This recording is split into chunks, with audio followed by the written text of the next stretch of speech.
আমাদের নবী সাল্লাল্লাহু আলাইহি সাল্লামের পরে আদম আলাইহিস সালাম থেকে ঈসা নবী পর্যন্ত এই বাকি সমস্ত নবীদের মধ্যে সবচেয়ে প্রাঞ্জল ভাষায় কথা বলতেন যিনি নবীদের মধ্যে, এবং সবচেয়ে হৃদয়গ্রাহী ভাষায় দরদ দিয়ে সবচেয়ে সুন্দর উপস্থাপনায় যিনি তার কওমকে ইসলামের ইমানের দাওয়াত দিছেন, আল্লাহর দিকে ডাকছেন, আমাদের নবী সাল্লাল্লাহু আলাইহি সাল্লামের পরে নবীজি সাল্লাল্লাহু আলাইহি সাল্লাম সকল গুণে তিনি শ্রেষ্ঠ।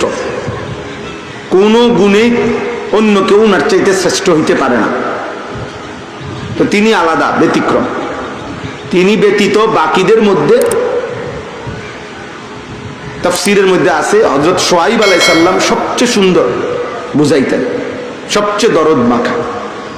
এই জন্য তাফসীরের মধ্যে আছে ওনাকে বলা হয় খতিবুল আম্বিয়া, নবীদের মধ্যে খতিব, মানে ধরেন নবীদের মধ্যে সবচেয়ে বড় সুন্দর বাগ্মী, বক্তা।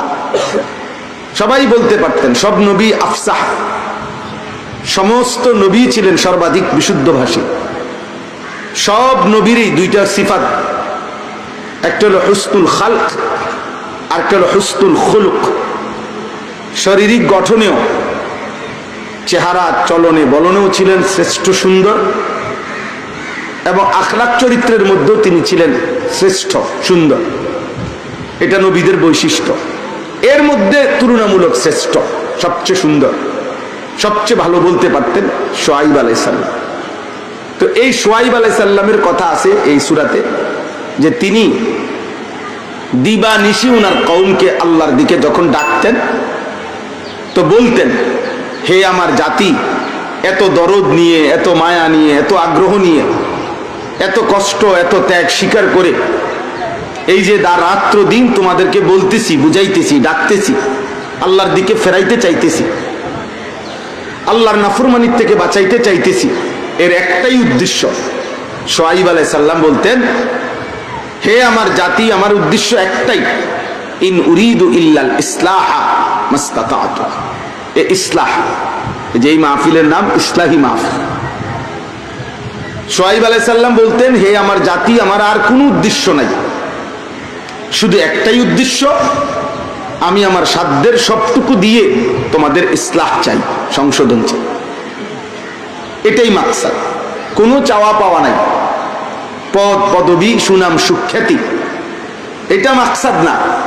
হে আমার জাতি, আমি তোমাদের ইসলাহ চাই, সংশোধন চাই, তোমাদের জিন্দেগি আল্লাহর সাথে জুড়ে দিতে চাই, তোমাদেরকে জাহান্নাম থেকে ফেরাইতে চাই, তোমাদেরকে আল্লাহর নাফরমানির থেকে বাঁচাইতে চাই, আল্লাহর দিকে ডাকতে চাই, ইবাদত আর বন্দিগিতে অভ্যস্ত করতে চাই। এই জন্য দোস্ত, এটাই বাস্তবতা। আজকের এই আসরের নামাজের পরে এই বয়ানটা এখন এই টাইম মতো ধরবার জন্য, যাতে ঠিক মতো এসে পৌঁছতে পারি, আমি গতকালকে রাত্রে মাহফিল শেষ করে কাছাকাছি জায়গায় এসে থাকছি। রাত্রে ছিলাম এক জায়গায়, আমাদের একজন প্রিয় ভাই আছে, অনেক সুন্দর আলোচক, হযরত মাওলানা মুফতি ইউসুফ বিন ইকবাল, ওনার মাদ্রাসায় দুপুরবেলা ওনার এখানে খানা খাইয়া এরপরে রওনা দিছে। তো আলহামদুলিল্লাহ যথাসময় আসছে। তো উদ্দেশ্য ছিল এটাই, যেন এই মাহফিলটা টাইম মতো, কুমিল্লার থেকে যদি রওনা দেই, জ্যাম জুম, ব্রাহ্মণবাড়িয়া, ওইদিকে রাস্তা ভাঙ্গা, হয়তো টাইমলি এসে পৌঁছতে পারবো না। এই জন্য ফিকির করে লাগবে না, রয়ে গেছে। তাহলে দোস্ত, উদ্দেশ্য একটাই, এই ঘুরে ঘুরে আল্লাহর কথা বলার মাকসাদ ব্যাপক পরিচিতি না। আজ থেকে 22 বছর আগে আলহামদুলিল্লাহ আল্লাহর দয়া আমি ওয়াজ করা শুরু করছি, আল্লাহ বলাইছেন, আল্লাহর তৌফিক। তাহলে 22 বছর ধরে কোনো এত শ্রোতা ছিল না, 22 বছর যাবত এত মানুষ চিনত না, এত পরিচিতি ছিল না। তাইলে এটা কোনো বিষয় না।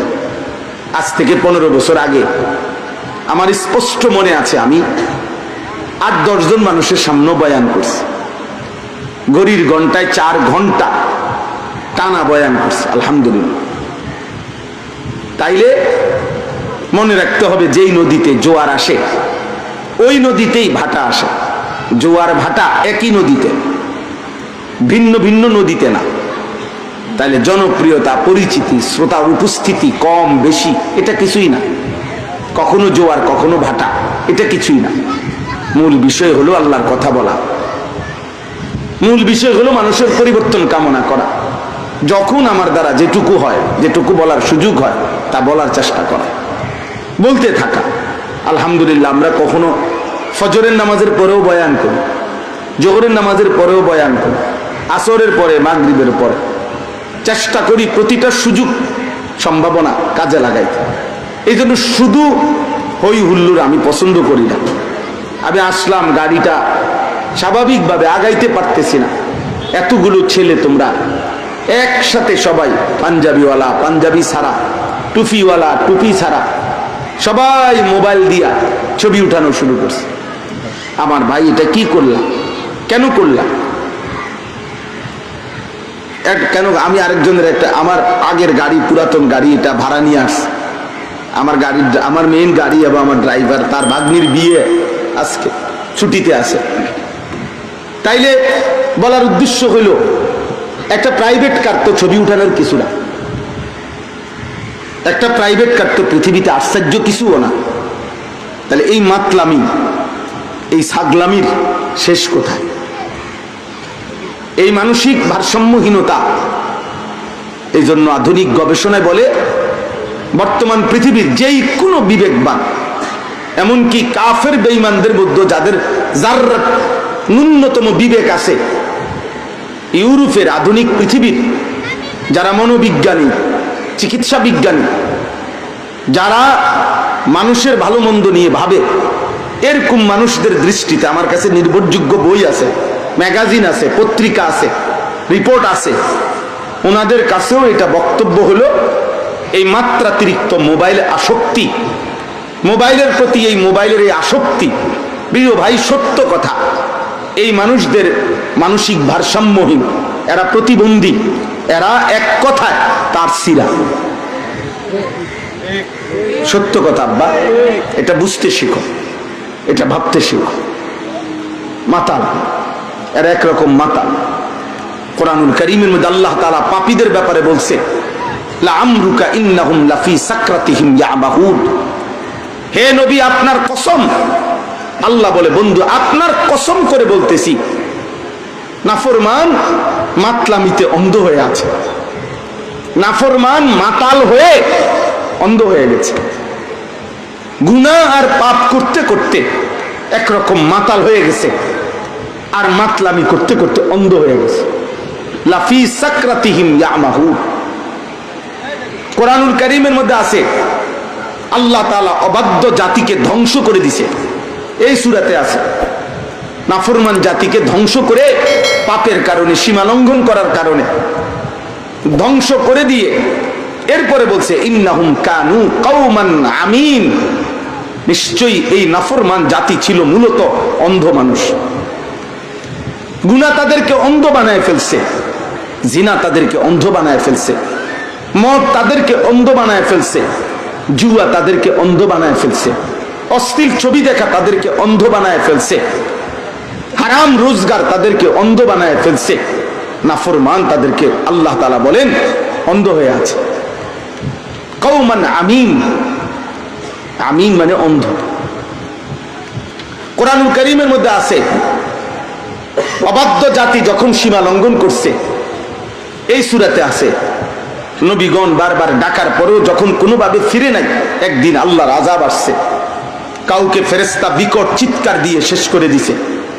কোন জাতিকে সাতবক জমিনের মাটি উল্টাইয়া, এই যে আমরা এখন বসা এমন সুন্দর করে মাশাআল্লাহ, কিন্তু এটা যদি জমিনের নিচ উল্টাইয়া দেয় তো এই মানুষগুলো নিচে চলে যাবে। আল্লাহ তাআলা এভাবে ঘুমন্ত জাতি ঘুমায়েছিল সবাই, এরকম জাতি নাফরমান রাতের শেষ প্রহরে, ফজরের আগ মুহূর্তে সাতবক জমিন উল্টাইয়া ধ্বংস করে দিছে, পাথরের বৃষ্টি বর্ষণ করে ধ্বংস করে দিছে, ভূমিকম্প দিয়ে ধ্বংস করে দিছে, ফেরেশতার বিকট চিৎকার দিয়ে ধ্বংস করে দিছে। হ্যাঁ ভাইয়া, পানির মধ্যে ডুবাইয়া বন্যা দিয়া ধ্বংস করে দিছে। এই সব জায়গায় এই সূরার মধ্যে এই বিস্তারিত বর্ণনা। কোরআনুল কারীমের সবচেয়ে বেশি আযাবের বর্ণনা আছে এই সূরা। আমি যেই সূরাটা পড়লাম, সূরা হুদ, একজন নবীর নাম, এটাও একজন নবীর নাম। সবচেয়ে বেশি আযাবের ভয়ানক বর্ণনা, কলিজা কাঁপানো বর্ণনা, কলিজা কাঁপানো। নবী সাল্লাল্লাহু আলাইহি সাল্লাম হাদিসে আছে, আব্বা তাফসিরে আছে, এই সূরার আযাবের বর্ণনা শুনবার পর অল্প কিছুদিনের মধ্যে নবীজির সর্বপ্রথম দাড়ি মোবারকের চুল 2টা বা 3টা সাদা হয়ে গেছে। হযরত আবু বকর সিদ্দিক জিজ্ঞেস করছে, ইয়া রাসূলুল্লাহ কাদ শাইয়াবতা, আপনি দেখি বুড়ো হয়ে যাচ্ছেন, আপনার চুল তো পাকা শুরু হয়ে গেছে। এই তখন নবী সাল্লাল্লাহু আলাইহি সাল্লাম বলছে, শাইয়াবাতনি হুদ, আবু বকর সূরা হুদের আযাবের বর্ণনা আমারে বুড়া বানায় ফেলছে। আমার কলিজার মধ্যে ভয় ঢুকে গেছে আবু বকর, আহা এই আযাব, এই নাফরমানি যদি আমার উম্মত করে, আর আমার আল্লাহর আযাব যদি আমার উম্মতের উপরে আসে, আমার কওমের কি হবে, আমার উম্মতের কি হবে। এই পেরেশানি আমার কালো চুল সাদা বানায় ফেলছে। স্পষ্ট হাদিস, সব তাফসিরে আছে কথা। তাইলে প্রিয় ভাই, ওখানে আছে প্রত্যেক নবী আযাবের মুহূর্তে, যেমন নূহ আলাইহিস সালাম 950 বছর পরে, লূত আলাইহিস সালাম, হুদ আলাইহিস সালাম, সালেহ আলাইহিস সালাম, শুআইব আলাইহিস সালাম, এই নবীদের জাতিকে আল্লাহ আযাব দিয়ে ধ্বংস করে দিছে। আব্বা এই আযাবের মুহূর্তে প্রত্যেক নবী, এই কোরআনের সূরার মধ্যে বারবার আছে, প্রত্যেক নবী চোখের পানি ফেলে নিজের কওমের দিকে তাকাইয়া বলছে, হায় আমার কওম, আমি কত না তোমাদেরকে আল্লাহর দিকে ডাকছি, আমি কত না তোমাদেরকে বুঝাইতে চেষ্টা করছি। قد أبلغتكم رسالة ربي, আমার রবের বাণী আমি পৌঁছাইছি। وَنَصَحْتُ لَكُمْ, কত উপদেশ তোমাদেরকে দিয়েছি। وَلَكِنْ لَا تُحِبُّونَ النَّاصِحِينَ, কিন্তু তোমরা কোনোভাবেই উপদেশকে পছন্দ করলা না, নসিহতকে কাজে লাগাইলা না, কোনোভাবেই পাত্তা দিলা না। তোমাদের মধ্যে অনেক ছেলে আছে আব্বা, পাথর প্রয়োজনে ভাঙ্গা যায়, প্রয়োজনে পাহাড় গইলা যাবে, কিন্তু এত কম বয়স, 14 বছর 16 বছর, মাত্র 18 বছর, কিন্তু নাফরমান এমন শক্ত, পাথর প্রয়োজনে ভাঙ্গা যায়, পাহাড় প্রয়োজনে গলে যাবে, কিন্তু এই বেঈমান, এই নাফরমানের কলিজা নাড়াইতে পারে না, এমন শক্ত।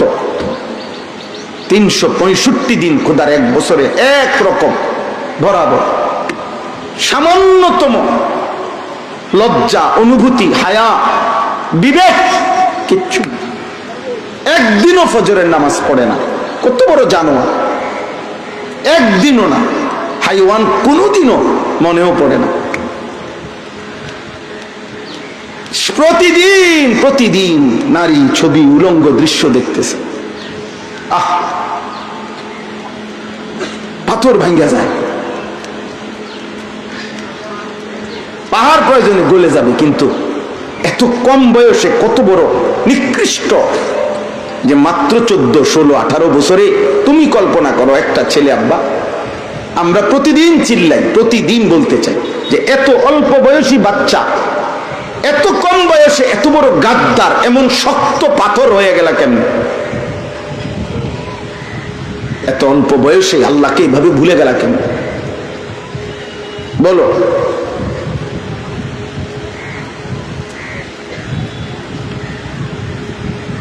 বলেন ভাই, ছেলেরা আমার বলো, আজকে তোমরাও মাহফিল শুনতে আসছো, তোমরা জানতা, তোমরা একজন হুজুর আসছে নাম শুনছো, তো ওয়াজেই আসছো। আমি যখন আসছি তখন হই হুল্লুর, চিল্লা চিল্লি, হাঙ্গামা করছো, কিন্তু আল্লাহর সাক্ষী রেখে বলো, সবাই তো আসরের নামাজ জামাতে পড়ো নাই, আর নাই তো বেনামাজি আমি দাঁড় করাই। বেনামাজি হাইওয়ানকে তো দেখলেই চিনা যায়, বেনামাজি বেয়াদবকে তো দেখলেই চিনা যায়, বেনামাজি গাদ্দারকে তো দেখলেই চিনা যায়, বেনামাজি এই নিকৃষ্ট বেয়াদবকে তো দেখলেই চিনা যায়। বেনামাজি তো শতভাগ বেয়াদব। যার কপালে সেজদা নাই তার মাথার চুল থেকে পায়ের নখ পর্যন্ত 100 ভাগ বেয়াদব, এটা 100 ভাগ বেয়াদব, এই জমিনের নিকৃষ্ট বেয়াদব। পৃথিবীর সমস্ত ইউনিভার্সিটির সবগুলো ডিগ্রিও যদি থাকে তার, অথচ সে আল্লাহকে সেজদা দেয় না, এরপরও এটা 100 ভাগ বেয়াদব, এটা 100 ভাগ বেয়াদব। ঠিক বলেও না বা ভাবতে শিখো, আমি তোমাকে বলছি। ওই হাইওয়ান হাসে, দেখো দেখো, ফাঁকে ফাঁকে দেখো 2-4 জন হাসে, হ্যাঁ বুঝে আমারে বলতেছে, সে বুঝছে যে আমার মতো বেয়াদবকে বলতেছে, হ্যাঁ বাকিদেরকে বুঝাইতেছে, দেখছো যে আমি হাসছি যে বুঝছো না, আমারে যে বলছে তোমরা। নির্লজ্জ এমনই হয়, মাতাল এমনই হয়, মাতাল বুঝে না সে যে মাতাল, পাগল বুঝে না সে যে পাগল। পাগল যদি বুঝতো সে পাগল তো ঠিক হয়ে গেল নাকি, বুঝে? আহা, চলো ভাই, এই জন্য বললাম মোবাইল, ছবি, রং তামাশা, ছবি তোলা, সারাক্ষণ মোবাইল নিয়ে ব্যস্ত থাকা, এটা সুস্থ স্বাভাবিক মানুষের পরিচয় না, এটা প্রতিবন্ধী ব্যক্তির পরিচয়। তুমি প্রয়োজনে তোমার মোবাইল দিয়েই সার্চ করে অনলাইনে দেখো। তুমি পৃথিবীর কোনো বিবেকবানকে জিজ্ঞেস করে দেখো, দিবা নিশি মোবাইল টিপলে ওই মানুষটাকে কেউ কি বলে, কি মনে করে, কি মনে করে? তোমাদের কারো যদি বিবেক থাকে তো তোমরা যারা নামাজ পড়ো না, সেজদা দাও না, আল্লাহকে চিনো না, হালাল হারাম পার্থক্য করো না, তোমাদের কি মনে হয় যে এই সমাজের মানুষ তোমাকে কি ভাবে, তোমার দিকে তাকাইলে কি মনে করে? ভাবা উচিত। আল্লাহ আমাদের সবাইকে বুঝ দান করেন, আল্লাহ আমাদের সবাইকে ফিকির দান করেন। তাইলে প্রিয় ভাই, ইসলাহি মাহফিল, বাবা সবাইকে বলি, বয়স্ক বাবা চাচা আপনাদেরকেও বলি, এই জমিনের স্থায়িত্বের জন্য আল্লাহর আযাব আশাকে প্রতিহত করে ইসলাহ। এই ইসলাহের ফিকির, যেই সমাজের মধ্যে, কথাটা মনোযোগ দিয়ে বুঝবেন, যেই সমাজের মধ্যে কিছু মানুষও, কমপক্ষে অল্প হোক, কিছু মানুষও যদি সংশোধনের ফিকির করে, মানুষকে গুনাহ থেকে বাঁচাইবার আপ্রাণ চেষ্টা করে, নেক আমলে অভ্যস্ত করবার জন্য চেষ্টা করে, এটারে কয় ইসলাহ। ইসলাহের বিপরীত হলো ইফসাদ। ওয়ালা তুফসিদু ফিল আরদ ওয়ালা তা'সাউ ফিল আরদি মুফসিদিন। আল্লাহ তাআলা বলছেন, ওয়ালা তুফসিদু ফিল আরদি বা'দা ইসলাহিহা, জমিনের ইসলার পরে তোমরা ফাসাদ করো না, জমিনটাকে তছনছ করে দিও না, বিশৃঙ্খল করে দিও না। তো ইসলাহ যদি চলে, সংশোধনের চেষ্টা যদি থাকে কিছু মানুষের মধ্যেও, আল্লাহ তাআলা বলছেন, বন্ধু আমি ওয়াদা দিলাম, যদি কোনো জাতি, কোনো কওম, কোনো সম্প্রদায়, কোনো মহল্লা, কোনো জনগোষ্ঠীর মধ্যে যদি মানুষকে আল্লাহর দিকে ফিরাইবার চেষ্টা, গুনাহ থেকে ফিরাইবার চেষ্টা থাকে, আল্লাহ বলেন আমি বললাম চূড়ান্ত আযাব দিয়ে ওই জাতিকে আমি ধ্বংস করব না। এই সূরাতে আছে, আমি শুনাই।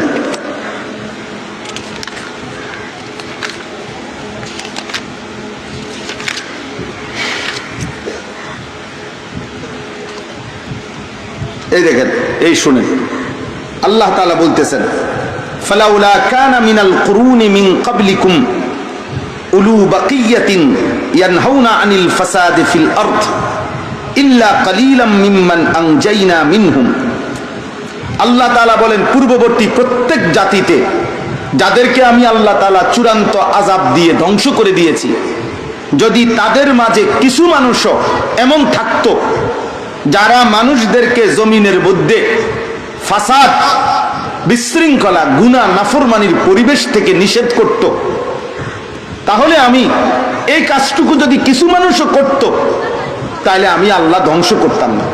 মানে এর আগে এই 5টি জাতির আযাবের বর্ণনা দিছে আল্লাহ এই সূরাতে। হুদ আলাইহিস সালামের জাতিকে ধ্বংস করে দিছে, নূহ আলাইহিস সালামের জাতিকে ধ্বংস করে দিছে, সালেহ আলাইহিস সালামের জাতিকে ধ্বংস করে দিছে, লূত আলাইহিস সালামের জাতিকে ধ্বংস করে দিছে, শুআয়ব আলাইহিস সালামের জাতিকে ধ্বংস করে দিছে।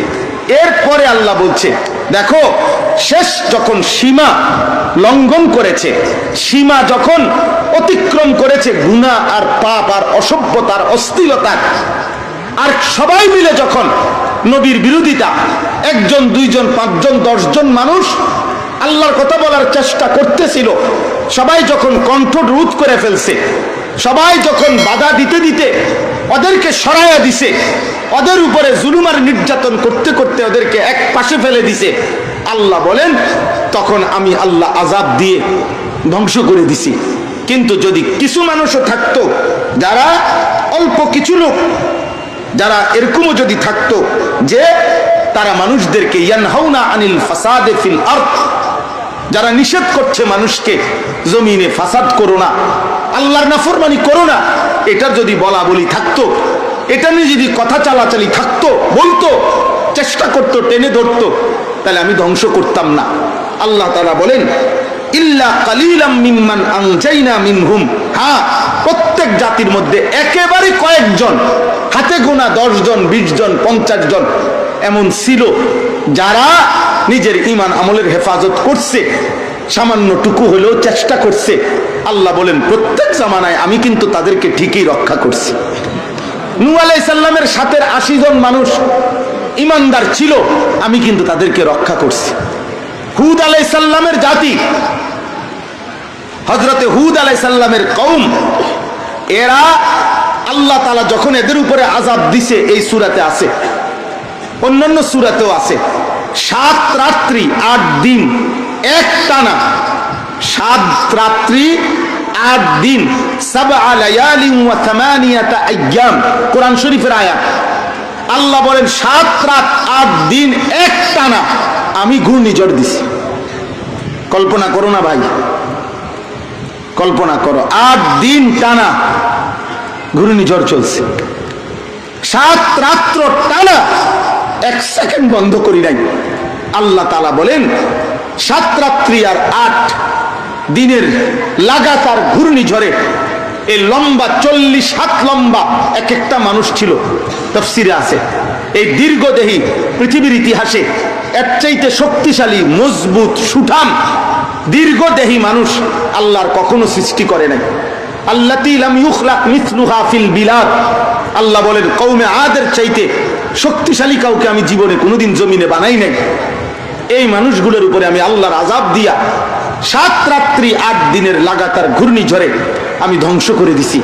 কিন্তু আল্লাহ বলছেন, তাফসীরে আছে যে ওই প্রচন্ড ঘূর্ণিঝড়ের মুহূর্তে ওই এলাকায় হুদ আলাইহিস সালাম তার অল্প কয়েকজন 12-14 জন অনুসারী নিয়ে একটা ছোট্ট কুড়ে ঘরের মতো একটা ঘরেই ছিলেন।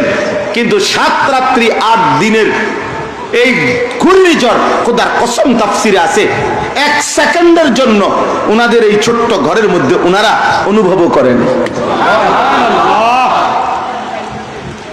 অনুভব করেন। আল্লাহ তাআলা বলেন আমি তো তাদেরকে রক্ষা করেছি। তা এরপরে দেখেন ওয়াত্তাবা আল্লাযীনা যালামু মা উতরিফু ফীহি ওয়া কানু মুজরিমিন।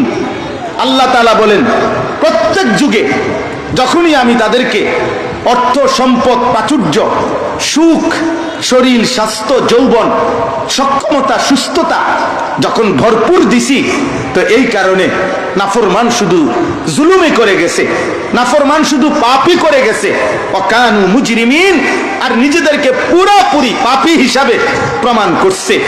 পাপী হিসাবে সম্পদ পাইয়া, টাকা পাইয়া, শরীর পাইয়া, স্বাস্থ্য পাইয়া, যৌবন পাইয়া, সুস্থতা পেয়ে আমি আল্লাহর নাফরমানি করতে থাকছে। কিন্তু যদি কিছু মানুষও চেষ্টা করত এই নাফরমানদেরকে ফেরানোর, আমিও আল্লাহ বাঁচাইতাম, আমি আযাব দিতাম না, আমি রক্ষা করতে চেষ্টা করতাম।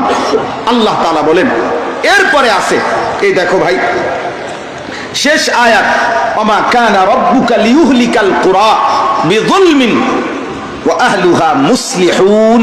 এই শব্দটা ওয়া আহলুহা মুসলিহুন, আল্লাহ বলে বন্ধু আমি আপনাকে শোনাচ্ছি, আমি কোন জাতিকে চূড়ান্ত ভাবে আযাব দিয়ে ধ্বংস করতাম না যদি সেখানে কিছু মানুষও মুসলিহুন সংশোধনের কাজে যদি থাকতো, ইসলাহের কাজে যদি থাকতো, কিছু লোক যদি ইসলাহ করার চেষ্টা করত, তো আল্লাহ বলেন কসম বন্ধু আমি পুরা জাতিকেই বাঁচাই দিতাম।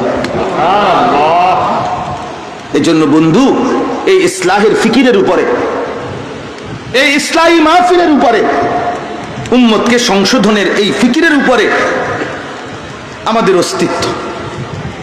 প্রত্যেক জামানায় আল্লাহ তাআলা যদি কিছু যুবক, কিছু পুরুষ, কিছু ইমানদার, কিছু মুসলমান, কিছু দিনদার, কিছু ধর্মপ্রাণ মানুষ যদি এমন না হয় যে গুনাহ থেকে ফিরায় না, নেক কাজের দিকে ডাকে না, এটা যদি বন্ধ হয়ে যায়, দাওয়াত ইলাল্লাহ, আমর বিল মারুফ, নেক কাজের আদেশ, নাহি আনিল মুনকার, গুনার কাজ থেকে নিষেধ, বিশ্বাস করো ভাইয়া তাইলে ওই জমিন টিকবে না।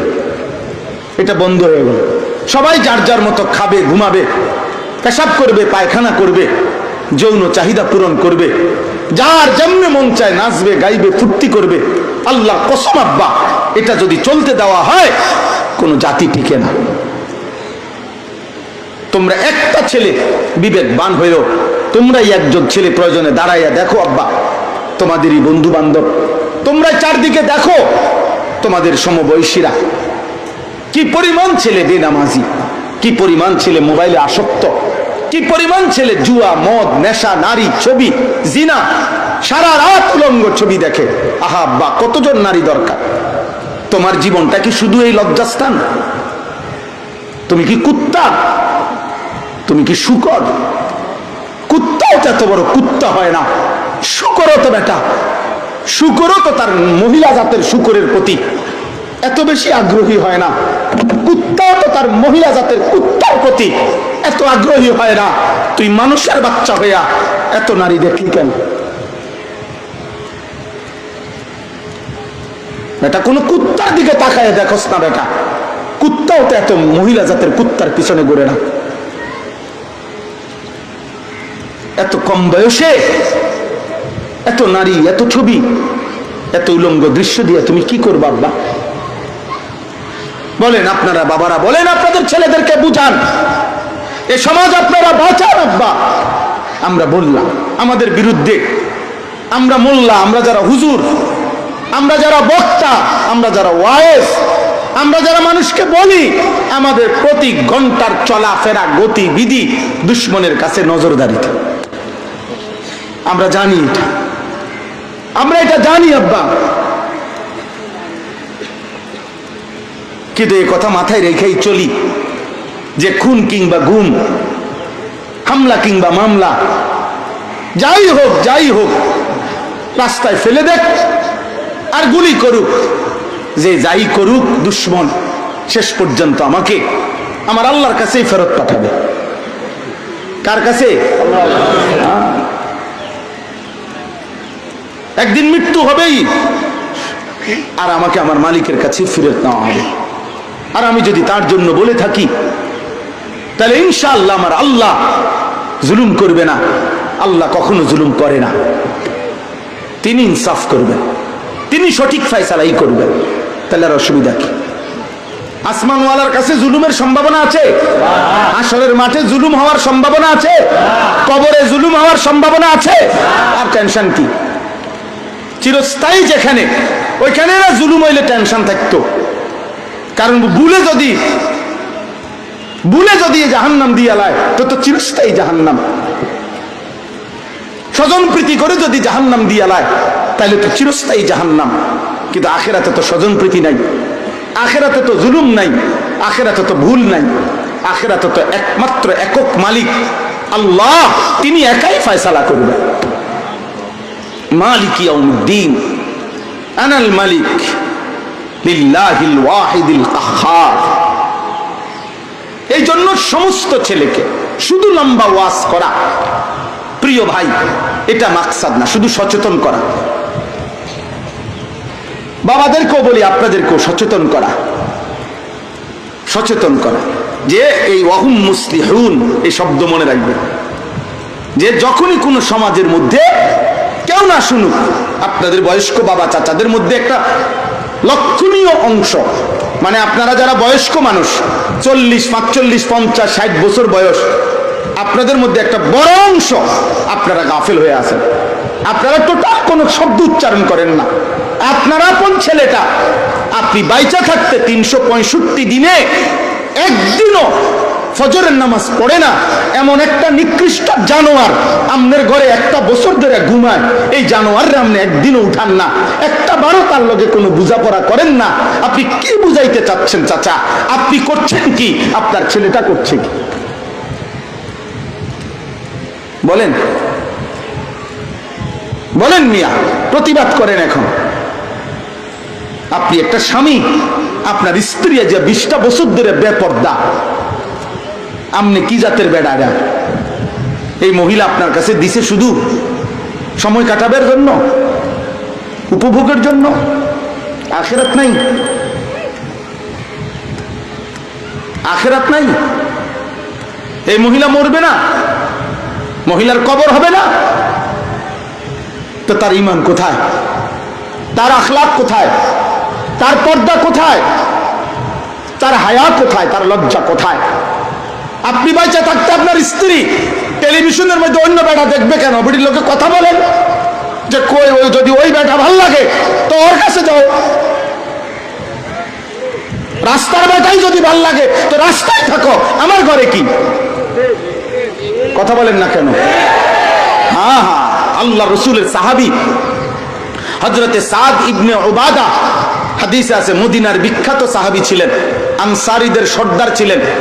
এই সাহাবী বলছিলেন একদিন, ইয়া রাসূলুল্লাহ, আল্লাহর কসম, আমি যদি জীবনে একবারের জন্য, এক মুহূর্তের জন্য দেখি আমার স্ত্রীর সাথে ভিন পুরুষ, বেগানা পুরুষ দাঁড়িয়ে আছে, আল্লাহ রসুলের সাহাবী সাদ বলে, আল্লাহ গরাবতু, আমি সাথে সাথে আমার তরবারি খুলে এক কোপে তার কল্লা ফেলায় দেবো। একদম লা গরাবতু উনুকাহু, কল্লাটা ফেলায় দেবো। একদম বেহায়া নারী আমার স্ত্রী হবে কেন?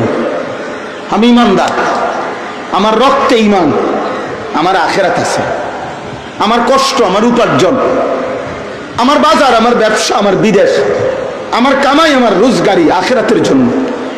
তো আমার স্ত্রী যদি নাফরমান হয়, আমার ছেলে যদি নাফরমান হয়, আমার মেয়ে যদি নাফরমান হয়, তো আমার এই রোজগার খাইয়া আমার আখিরাতের কি হবে? এদের আখিরাতের কি হবে? বলো না ভাই।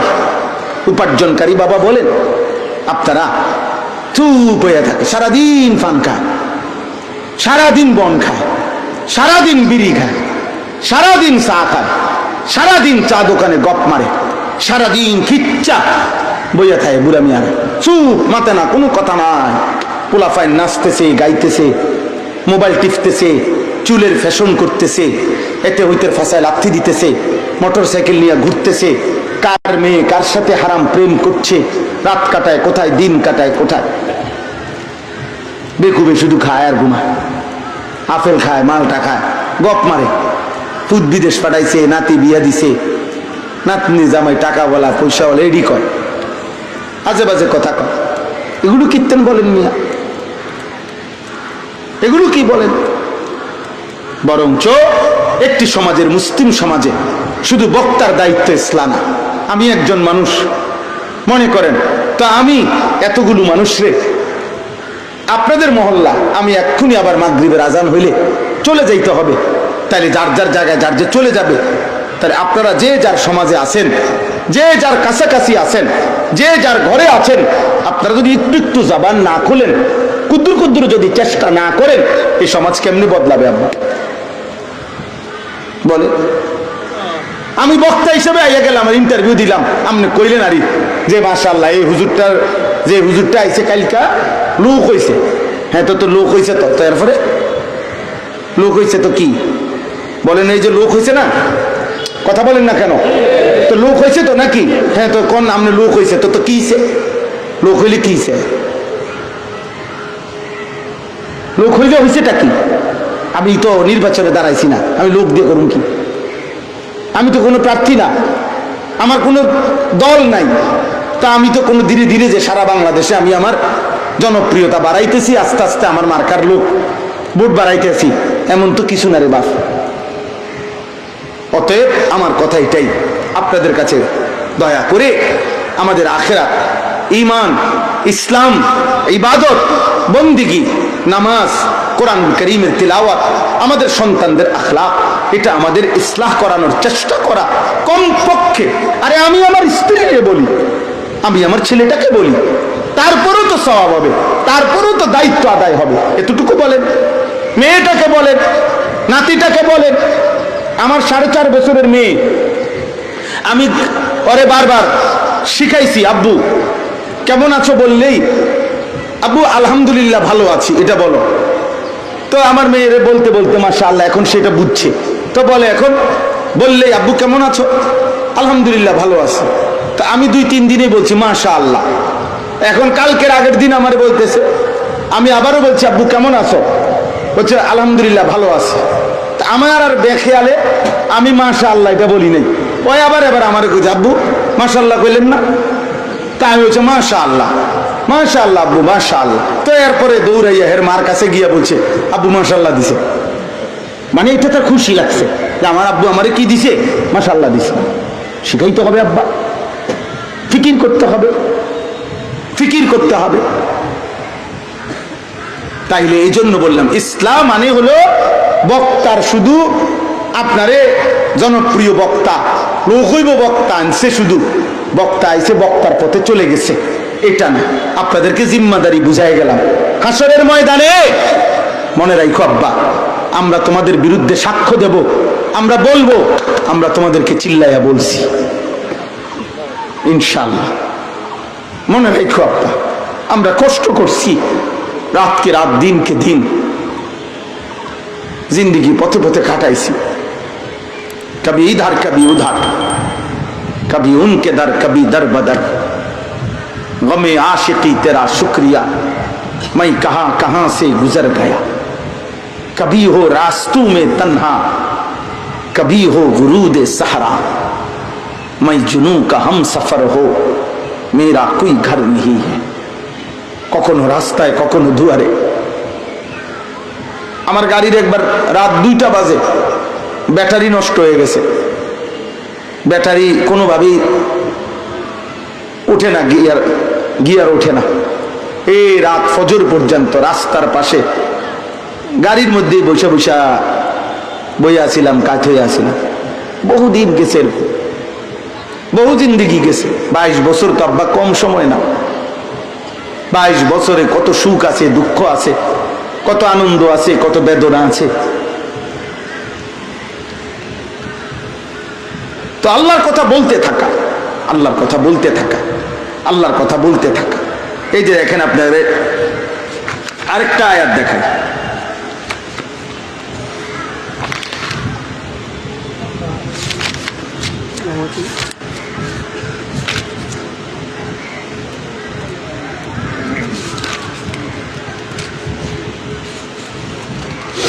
এই যে দেখেন কোরআনুল কারীমের আরো একটি আয়াত, সূরা আরাফের 170 নম্বর আয়াত। এটা দেখতে হবে না, দেখতে হবে না, দেখতে হবে না, ঠিক আছে। দেখেন কোরআনুল কারীমের আরেকটি আয়াত দেখো ভাই, নওজোয়ান ছেলের আব্বা, আমি আবারও বলছি আব্বা, জনপ্রিয়তা কোনো বিষয় না আব্বা।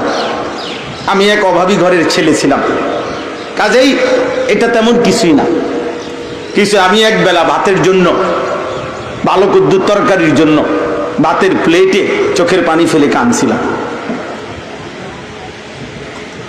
আমার চোখের পানি পড়ছে যে আমি কতদিন মনে মনে কইছি আল্লাহ, আমি বুঝি সারা দিন সকালে মাদ্রাসায় গেলাম, সন্ধ্যায় আসলাম, দুগা ভাত বুঝি ভালো কদ্দুর তরকারি দেখাই পারতাম না কোনোদিন। তা এই জন্য বলার উদ্দেশ্য হইল, সমস্ত ছেলে তোমাদের কাছে হাত জোর করে অনুরোধ আব্বা, নষ্ট হয়ে যাইও না, চরিত্রহীন হইও না আব্বা। এই নারী, এই ছবি, এই অস্থির দৃশ্য, এটা শেষ কথা না আব্বা। ব্রাজিল, আর্জেন্টিনা তাদের ঘরে ফিরে যাবে, বিশ্বকাপ খেলা এই কয়েকদিন পরেই শেষ হয়ে যাবে আব্বা। কিন্তু বাম কাঁধে, এই বাম কাঁধে যে গুনাহগুলো লেখা হয়েছে এগুলা মুছবা কেমনে আব্বা? এগুলো মুছবা কেমনে? খেলা না শেষ হয়ে যাবে, কিন্তু গুনাহ মুছবা কেমনে? এই ফেসবুক, ইউটিউব একদিন থাকবে না, কিন্তু তুমি যে রাতভর দিনভর অশ্লীল উলঙ্গ ছবি দেখলাম, বা এই গুনাহ মুছবা কেমনে? বাম কাদের গুনাহ মুছবা কেমনে? আমল নামা মুছবা কেমনে? বলো না ভাই।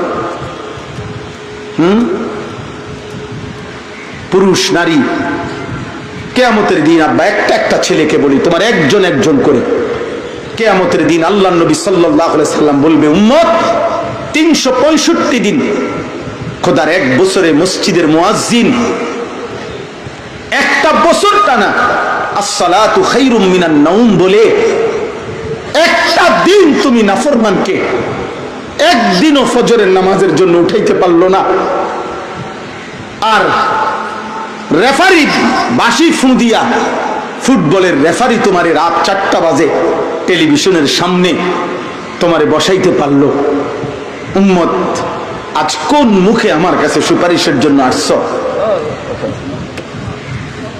সেদিন জিজ্ঞেস করবে নবী, মনে রাখো বাপ।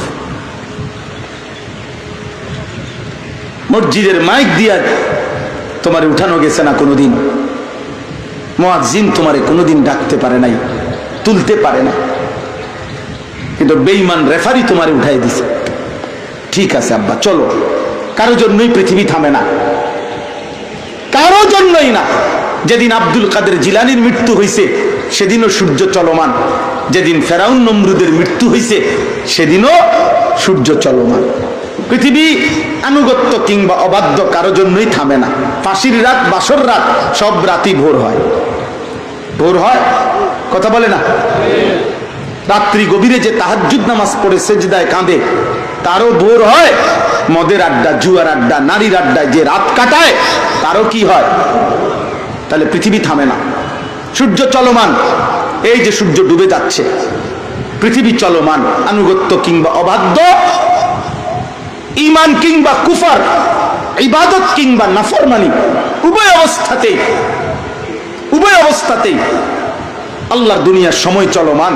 জন্য কমপক্ষে অনুরোধ করলাম, আলহামদুলিল্লাহ এই যে যুবকরা আমরা দেখছি এখানে, অনেক যুবক মাশাআল্লাহ হিম্মতওয়ালা নওজোয়ান, মানুষের পরিবর্তনের জন্য, আল্লাহর দিকে ফেরানোর জন্য চেষ্টা করতেছে।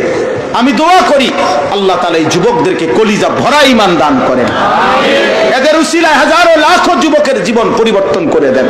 ষড়যন্ত্র হবে আব্বা, ষড়যন্ত্র হবে। ষড়যন্ত্রের মোকাবেলায় আসমানওয়ালা রব তিনিও উপযুক্ত ব্যবস্থাপনা তিনিও করবেন ইনশাআল্লাহ, কোনো অসুবিধা নেই। তো দেখেন এখানে আল্লাহ বলেন, ওয়াল্লাযীনা ইউমাসসিকুনা বিল কিতাব ওয়া আকামুস সালাহ, যারা মজবুত ভাবে আল্লাহর কোরআনকে আঁকড়িয়ে ধরে, ওয়া আকামুস সালাহ, এবং 5 ওয়াক্ত নামাজ আদায় করে, আল্লাহ বলেন ইন্না লা নুদিউ আজরাল মুসলিহিন, এমন ইসলাহকারীদের একটা কর্ম আমি আল্লাহ নেকি ছাড়া বৃথা যাইতে দেব না। তার প্রত্যেক কর্মে, প্রত্যেক মেহনতে, প্রত্যেক আচরণে, প্রত্যেক উচ্চারণে আমি আল্লাহ নেকি দিতেই থাকবো, দিতেই থাকবো, দিতেই থাকবো। আল্লাহ তাআলা বলছেন, কোরআন যে ধরে রাখে, নামাজের সেজদা যে দিতে থাকে, সে মুসলিহ, সে ইসলাহকারী, সেই সমাজের সংশোধন চায়, সে জাতির পরিবর্তন চায়, সে নিজের সংশোধন চায়। ইন্না লা নুদিউ আজরাল মুসলিহিন, এমন মুসলিহ, এমন ইসলাহকারী, আল্লাহ বলেন তার কোন কর্ম আমি আল্লাহ বৃথা যেতে দেব না, বরং তার সব কিছুতে আমি আল্লাহ নেকি দান করব। অতএব আজকে আপনাদের কাছে এই প্রথম কথা একটা, কোনো সম্পদ, কোনো প্রাচুর্য, কোনো কিছু দিয়েই আপনাদেরকে, আমরা সবাইকে, কাউকে দুনিয়াবি অর্থ, দুনিয়াবি সম্পদ, দুনিয়াবি ক্ষমতা, দুনিয়াবি কোনো কিছু দিয়ে আপনাদের আমাদের কাউকে আল্লাহর দিকে ফেরানো যাবে না। আল্লাহর দিকে ফেরাইতে হবে রাসূলুল্লাহ সাল্লাল্লাহু আলাইহি সাল্লাম যেই পদ্ধতিতে পেটে পাথর বাঁধা, না খেয়ে না দে আল্লাহর কথা শুধু বলতেই থাকছেন, আজও পদ্ধতি এটাই। দুনিয়াবি কোনো প্রলোভনে নয়, কোনো স্বার্থে নয়, বরং আল্লাহর জন্য, আখিরাতের জন্য আল্লাহর কথা বলা, চেষ্টা করা, ইসলার ফিকির করা, করতেই হবে, চেষ্টা চলমান রাখতেই হবে। এর মধ্যেই পৃথিবী টিকে থাকবে, এই কর্মের মধ্যেই জমিনের অস্তিত্ব থাকবে। আল্লাহ আমাদেরকে তৌফিক দান করে। এবার শুনেন এই 3 আয়াতের তর্জমা, তাইলেই কথা শেষ। আল্লাহ তাআলা বলেন, এই যে 3টা আয়াত পড়ছি আর অল্প একটু, 3টা আয়াতের তর্জমা শুনেন। আমাদের নবী সাল্লাল্লাহু আলাইহি সাল্লাম যখন মক্কায় কালেমার দাওয়াত দিতেন মক্কার কুরাইশ কাফেরদেরকে, তো তারা নানাভাবে বিরোধিতা করত, কত আইটেমে বিরোধিতা করত, যৌক্তিক অযৌক্তিক, অবাস্তব অবান্তর প্রস্তাব দিত, কথা বলতো, একেবারে মানে মূলত মানার কোনো ইচ্ছা নাই, কিন্তু যেটা মনে কয় এটা করত, যেটা মনে কয় এটা করত। এই ছিল তাদের বদ অভ্যাস। এক এক সময় এক এক রঙের বিচিত্র আবদার করত।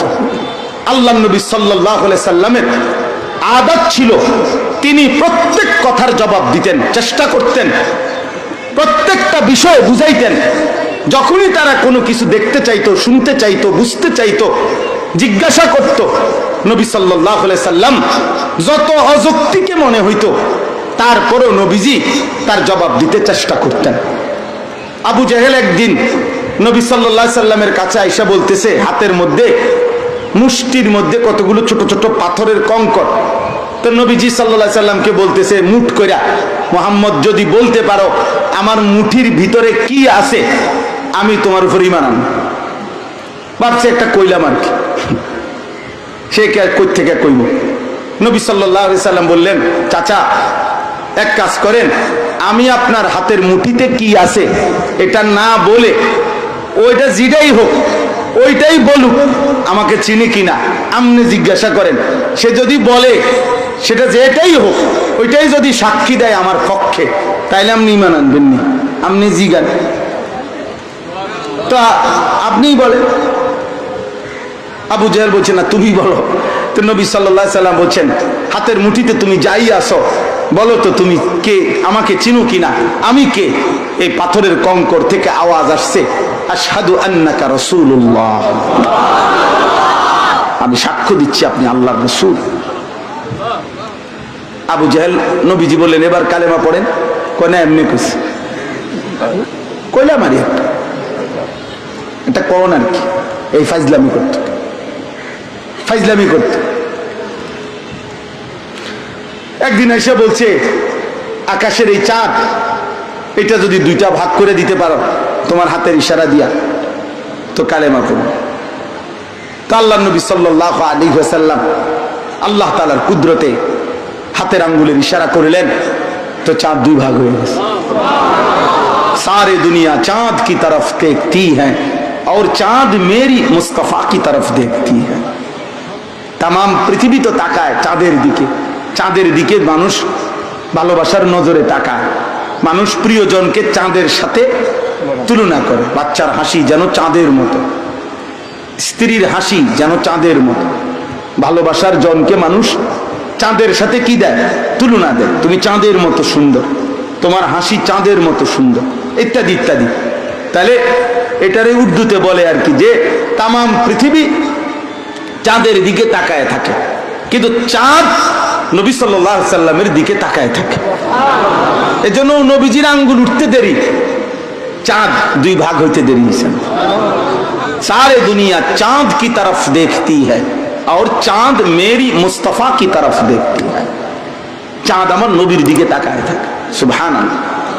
এভাবে যখন যা বলছে নবী সাল্লাল্লাহু আলাইহি সাল্লাম চেষ্টা করছে। মরা সাপ, গুই সাপ নবীজির সামনে আইনা ফেলাইছে, বলছে যদি এই মরা সাপ এটা বলে তুমি আল্লাহর নবী, তাহলে ঈমান আনবে।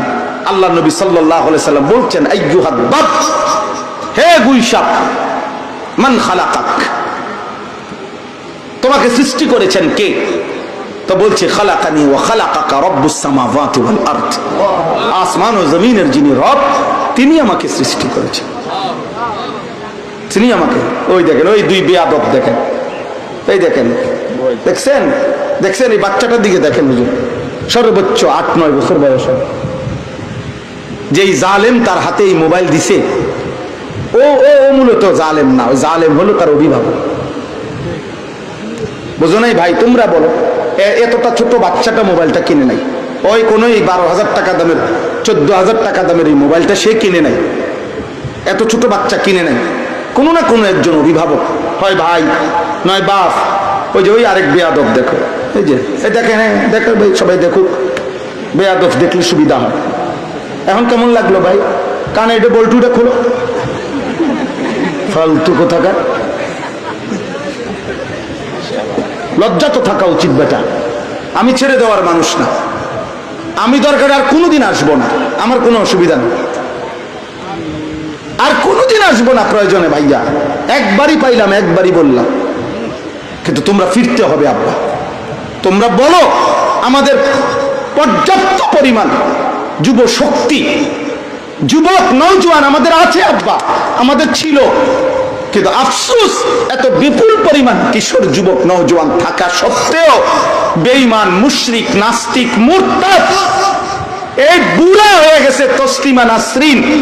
সেই 1994 সালে, কত আগে আমরা ছোটবেলায় যেই বেঈমানের বিরুদ্ধে আমরা স্লোগান দিতাম, সেই বুড়া মহিলা আজও ওই নাস্তিক মহিলা, এই সেদিনও, এই গত কয়েকদিন আগেও ফেসবুকে স্ট্যাটাস দিছে তার পেজ থেকে, ভুতুরে বাংলাদেশ। জানো মিয়া, মানে বোরকার পরিমাণ, বোরকার ছবি দিয়ে বুঝাইছে, বোরকাওয়ালা মহিলা এই পরিমাণ বেড়ে গেছে যে বাংলাদেশটা যেন ভূতের মতো হয়ে গেছে। ভূতের ভুতুরে বাংলাদেশ। বেঈমান বুঝছে তোমরা যেহেতু ঘুমাইতেছো, অতএব দুশমন আমাদের বিরুদ্ধে ষড়যন্ত্র করবে। তোমরা যুবক যেহেতু ঘুমায় গেছো, যে জমানায় যুবক জেগেছিল সে জমানায় বাতিল, দুশমন, বেঈমান এক জাররা ইমানদারের বিপক্ষে কিছু বলতে পারে না।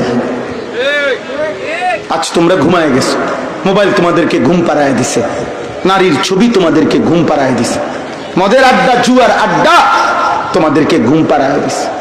আল্লাহ তোমাদেরকে হেফাজত করেন, আল্লাহ তোমাদের ভালো করেন আব্বা। মাত্র 17 বা 18 বছর বয়সী, মাত্র 18 বছর বয়সী যুবক মোহাম্মদ ইবনে কাসেম রাহমাতুল্লাহ আলাইহি সুদূর আরব থেকে এই ভারতীয় উপমহাদেশে এসে হিন্দু রাজা দাহিরের বিরুদ্ধে যুদ্ধ করে এরপরে কালেমার পতাকা উড়াইছে, ইমানের পতাকা উড়াইছে, খোদার কসম। এরপরে এই ভারতীয় উপমহাদেশে, এই বাংলাদেশ, ভারত, পাকিস্তানে ইসলাম ধীরে ধীরে প্রচার হয়েছে। আজকে এই কোটি কোটি মুসলমান ইমানদার, দাড়ি টুপিওয়ালা, এই নামাজ, এই মসজিদ, মাদ্রাসা, এই কোরআন সুন্নাহর খেদমত এর সূচনাকারী এই উপমহাদেশে সফলভাবে ইমানের পতাকা, ইসলামের পতাকা, আল্লাহর পতাকা, কালিমার পতাকা যিনি উড়ায় দিছিলেন, শুরু করে দিছিলেন, তিনি ছিলেন মোহাম্মদ ইবনে কাসেম রাহমাতুল্লাহ আলাইহি, মাত্র 18 বছরের যুবক। আজকে এই কোটি কোটি কোটি কোটি মানুষের ইমান, ইসলামের সওয়াব, নেক কাজের সমস্ত সওয়াব ওই মোহাম্মদ ইবনে কাসেমও কবরে থাইকা সদকায়ে জারিয়ার সওয়াব পাইতেছে। এক যুবকের কাছে এই উপমহাদেশের ইমানদাররা ঋণী। এই আমরা সবাই কৃতজ্ঞতা এক যুবকের ইমানের কাছে। জানো মিয়া, যুবক পৃথিবীতে এমন ছিল না রে আব্বা। মুসলমানের নওজোয়ান সব যুগেই ছিল, কিন্তু এই তোমরা এসে এই পর্যায়ে আসে, আমরাও ছোটবেলা কাটাই আসছি। আমার বয়স 45 বছর, আমার ছোটবেলা আমি এখনো ভুলি নাই। আমার মক্তবের যেই হুজুরের কোলে বৈশা আমি প্রথম সূরা কেরাত পড়ছি, আল্লাহর কসম ওনার নাম আমার এখনো মনে আছে। এবং ওনার আজকের এই দিনেও প্রতি মাসে আলহামদুলিল্লাহ আমি ওনার খবর রাখি। আমার ছোটবেলায় সর্বপ্রথম আমার যিনি মক্তবে পড়াইছে আমার উস্তাদ হাফেজ মুজিবুর রহমান, কুমিল্লা কচুয়া চাঁদপুর বাড়ি, ওনার প্রতি মাসে আলহামদুলিল্লাহ আমি ওনার খবর রাখি। যেটুকু সামর্থ্য হয় হাদিয়া দেই, সুযোগ সুবিধা, ওনার সুবিধা অসুবিধা, পারিবারিক অসুবিধার খোঁজ খবর রাখি। তাই ছোটবেলা ভুলে যাই নাই আমরাও যুবক ছিলাম, 14, 15, 18, 20 বছর আমরা ভুলে যাই নাই।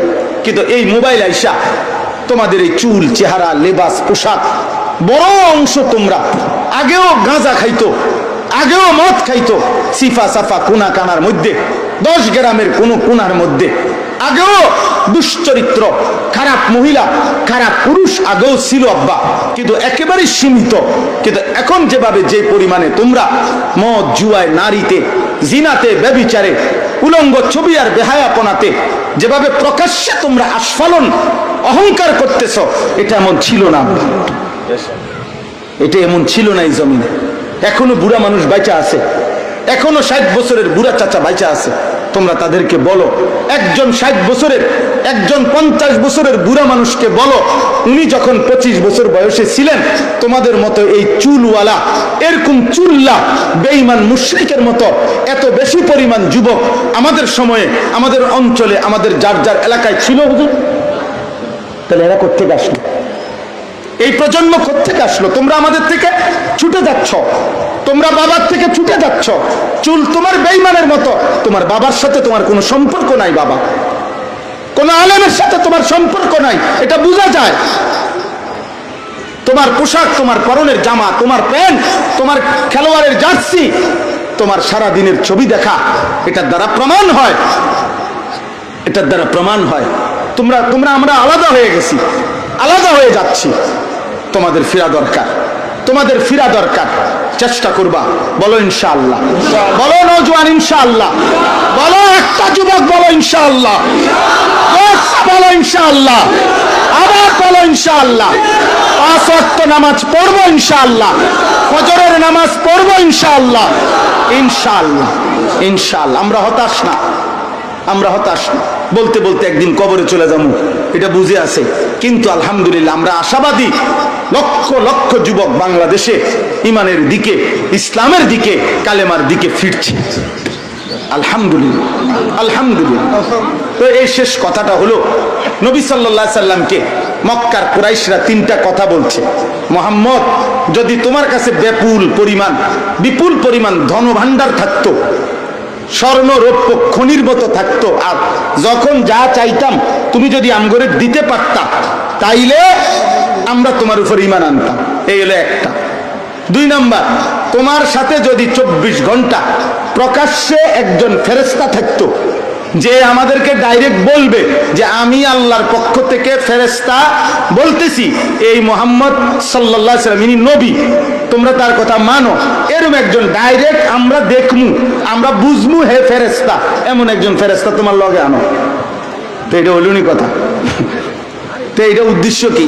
আমাদের দেশে বলে, মানে আমগো গ্রাম্য একটা কথা আছে, ওই বাঁশমুড়া দেখে মন হইল, মানে আমাগো দেশে, আপনাগো দেশে কি জানি আছে কিনা এই কথাটা, মানে বাঁশ না দৈন্যারে কইও রোদ বেড়াইতে।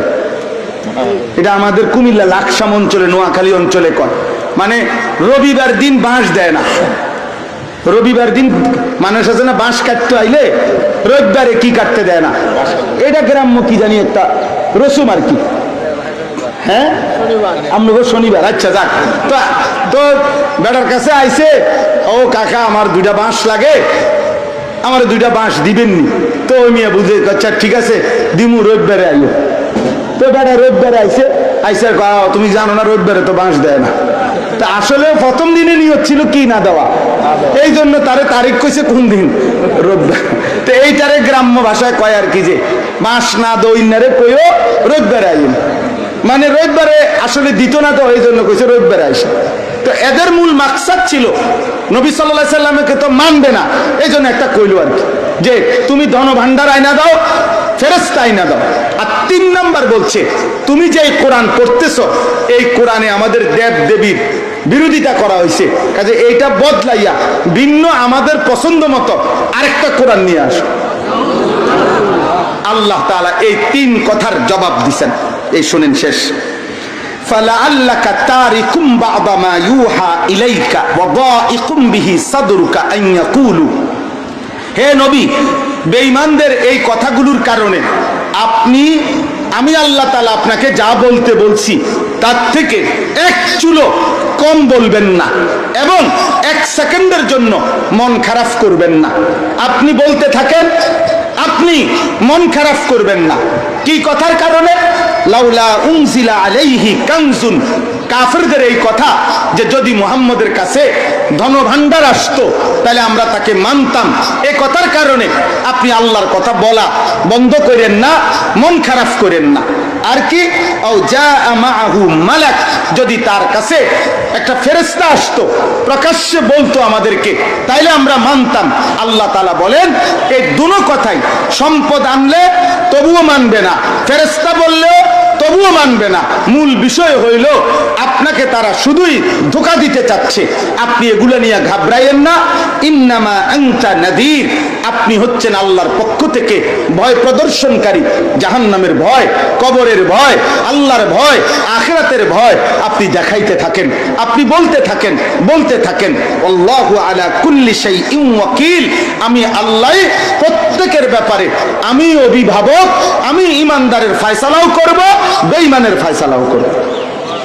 করবে কিনা কথা বলেন না কেন?